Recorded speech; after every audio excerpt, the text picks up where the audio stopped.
മലപ്പുറം ജില്ലാ പഞ്ചായത്ത് പദ്ധതികളുടെ പേരിൽ 25 കോടി രൂപയുടെ തട്ടിപ്പ് നടത്തിയ മുസ്ലിം ലീഗ് അംഗത്തിനെതിരെ നടപടി ആവശ്യപ്പെട്ട് ഡിവൈഎഫ്ഐയുടെ പ്രതിഷേധം. ജില്ലാ പഞ്ചായത്തിലേക്ക് ഡിവൈഎഫ്ഐ പ്രതിഷേധ മാർച്ച് നടത്തുകയാണ്. ലീഗ് നേതാവ് ടി.പി. ഹാരിസിനെ മുംബൈ വിമാനത്താവളത്തിൽ നിന്ന് ഇന്ന് രാവിലെ പിടികൂടിയിരുന്നു. CV അനുമോദ് ചേരുകയാണ് വിവരങ്ങളുമായി. അനുമോദ്, 25 കോടിയുടെ ജില്ലാ പഞ്ചായത്ത് പദ്ധതികളിൽ നിക്ഷേപം നടത്തി അതിൽ നിന്ന് ലാഭമെടുക്കാം എന്ന് പ്രലോഭിപ്പിച്ചായിരുന്നുവല്ലോ ഹാരിസിന്റെ ഈ തട്ടിപ്പ്.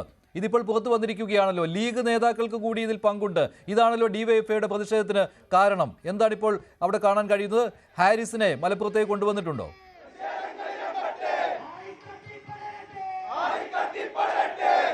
മഞ്ജുഷ, ഡിവൈഎഫ്ഐയുടെ പ്രതിഷേധം ജില്ലാ പഞ്ചായത്തിലേക്കുള്ള പ്രതിഷേധം കളക്ടറേറ്റ് പോലീസ് തടയുകയും ബാരിക്കേഡ് വെച്ച് തടയുകയും ചെയ്തു. തുടർന്ന് ബാരിക്കേഡ് മറികടക്കാൻ ശ്രമിച്ച ഡിവൈഎഫ്ഐ പ്രവർത്തകരെ ജലപീരങ്കി ഉപയോഗിച്ച് നേരിടുകയായിരുന്നു പോലീസ്.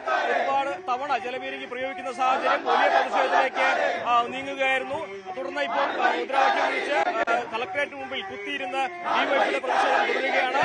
ഇന്ന് രാവിലെയാണ് ടി.പി. ഹാരിസിനെ മുംബൈയിൽ വെച്ച് ഇമിഗ്രേഷൻ വിഭാഗം കസ്റ്റഡിയിലെടുത്തിരിക്കുന്നത്. അല്പ സമയത്തിനകം തന്നെ മലപ്പുറം പോലീസ് അവിടെ എത്തും. നാളെ രാവിലെയോടെയാകും ഹാരിസിനെ കേരളത്തിലേക്ക് മലപ്പുറത്തേക്ക് കൊണ്ടുവരിക. ഡിവൈഎഫ്ഐയുടെ പ്രധാനപ്പെട്ട ആരോപണം ടി.പി. ഹാരിസ് ഒറ്റയ്ക്കല്ല, ടി.പി. ഹാരിസിന് പിന്നിൽ മുസ്ലിം ലീഗിന്റെ നേതൃത്വം തന്നെയുണ്ട്. നേതൃത്വത്തിന്റെ അറിവോടെയാണ് ഇത്തരത്തിലൊരു തട്ടിപ്പ് ഹാരിസ് നടത്തിയിട്ടുള്ളത്. ജില്ലാ പഞ്ചായത്ത് ഭരണസമിതിയുടെ പങ്കുണ്ട്.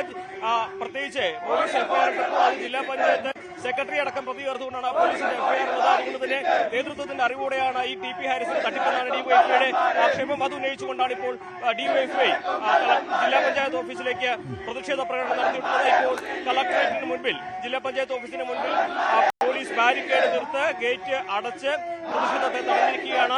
ശരി അനുമോദ്, ഡിവൈഎഫ്ഐയുടെ ശക്തമായ പ്രതിഷേധമാണ്. നിസ്സാര കേസല്ല ഇത്, ഏറെ ഗൗരവമുള്ള കേസാണ്. ജില്ലാ പഞ്ചായത്ത് അംഗം തന്നെയാണ് ഇങ്ങനെ തട്ടിപ്പ് നടത്തിയിരിക്കുന്നത്. 25 കോടി രൂപയുടെ പദ്ധതികളിൽ നിക്ഷേപം ആകർഷിച്ചാണ് ഇങ്ങനെ ഒരു തട്ടിപ്പ് നടത്തിയിരിക്കുന്നത് ടി.പി.